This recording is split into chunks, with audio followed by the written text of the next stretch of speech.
77. நான் தேவனை நோக்கி என் சத்தத்தை உயர்த்தி கெஞ்சினேன். என் சத்தத்தை தேவனிடத்தில் உயர்த்தினேன். அவர் எனக்கு செவி கொடுத்தார். என் ஆபத்து நாளில் ஆண்டவரை தேடினேன்.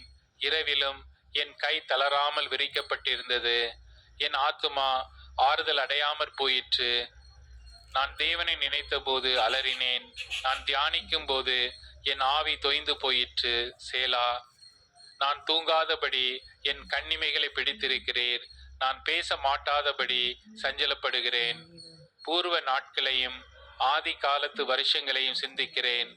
ரா காலத்தில் என் சங்கீதத்தை நான் நினைத்து என் இருதயத்தோடு சம்பாஷித்துக் கொள்கிறேன். என் ஆவி ஆராய்ச்சி செய்தது.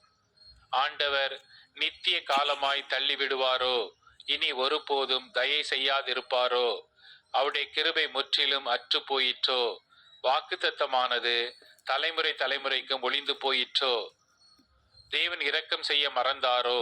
கோபத்தினாலே தமது உருக்கமான இரக்கங்களை அடைத்து கொண்டாரோ என்றேன். சேலா.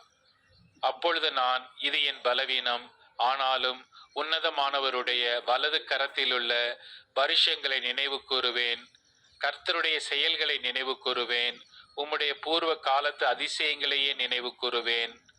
உம்முடைய கிரியைகளை எல்லாம் தியானித்து உம்முடைய செயல்களை யோசிப்பேன் என்றேன். தேவனே, உமது வழி பரிசுத்த ஸ்தலத்தில் உள்ளது. நம்முடைய தேவனைப் போல பெரிய தேவன் யார்? அதிசயங்களை செய்கிற தேவன் நீரே. ஜனங்களுக்குள்ளே உம்முடைய வல்லமையை விளங்க பண்ணினீர்.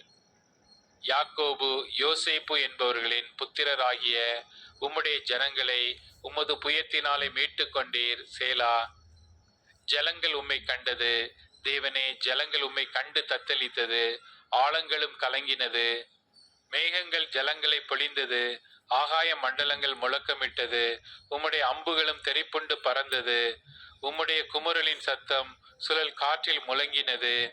மின்னல்கள் பூச்சக்கரத்தை பிரகாசிப்பித்தது. பூமி குலுங்கி அதிர்ந்தது. உமது வழி கடலிலும் உமது பாதைகள் திரண்ட தண்ணீர்களிலும் இருந்தது. உமது காலடிகள் தெரியப்படாமற் போயிற்று.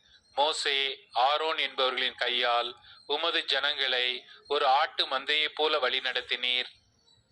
சங்கீதம் அதிகாரம் 78.